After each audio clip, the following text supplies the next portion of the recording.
Listen to me. If you are sitting there today, looking at your smartphone, and you're about to send $100 to your grandson for his birthday, or maybe you're paying a neighbor for helping with the lawn, I need you to pause. I need you to put that phone down for just 1 second and listen to what I am about to tell you. Because if you don't understand the cost of that $100, you are throwing money away, and at this stage of your life, every single penny counts. We live in a world now where convenience is the salesman, and he is a very expensive salesman if you aren't careful. You see this green app on your screen, and it looks so simple, doesn't it? You type in 100, you hit pay, and you think, done. But is it really $100? Or is it $103? Or is it $101.75? Do you even know? The fear I hear from so many of you is that you're going to be nickel-and-dimed into poverty. You've worked 40 years to build your nest egg, and you're terrified that these new age apps are just digital vacuums sucking out your savings. And you know what? If you use them blindly, you're right to be afraid. But knowledge is power. Money has no heart, but it has a head, and you need to use yours. So, let's talk about that $100. If you link Cash App to your bank account or your debit card, and you send that $100 to a friend or family member using the standard delivery, do you know what it costs you?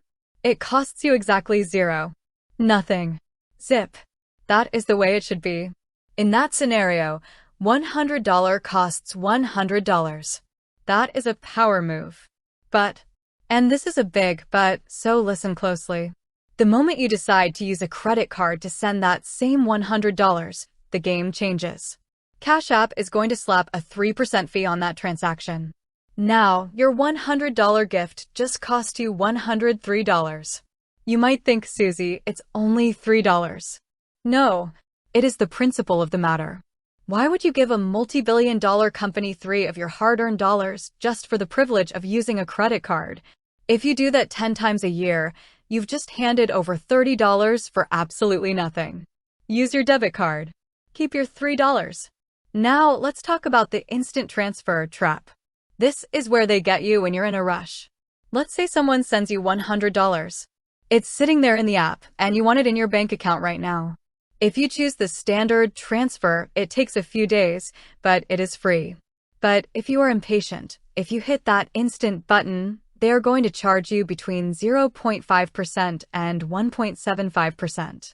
That means your $100 just became $98.25. Why are you in such a hurry? If you don't need that money this very second to pay a bill that's due at noon, wait the 2 days. Plan ahead.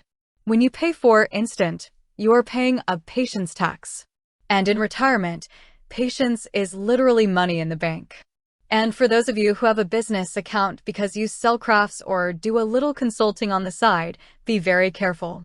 Cash App for Business takes a 2.75% cut of every cent that comes in. If someone sends you $100 for a beautiful quilt you made, you only see $97.25. You must factor that into your pricing, or better yet, understand if a business account is truly what you need. The question you have to ask yourself is this: am I the master of my money, or is this app the master of me? Here is your actionable takeaway, and I want you to write this down. To keep your $100 costing exactly $100, you must follow the rule of 3. Never use a credit card to send money. Never pay for an instant deposit unless it is a dire emergency. Always link directly to a no-fee checking account.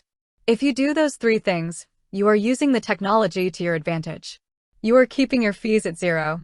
You are staying safe, and you are staying in control. You have worked too hard to let $3 here and $2 there leak out of your life. Stand in your truth. Be strong, be smart, and keep your money where it belongs with you.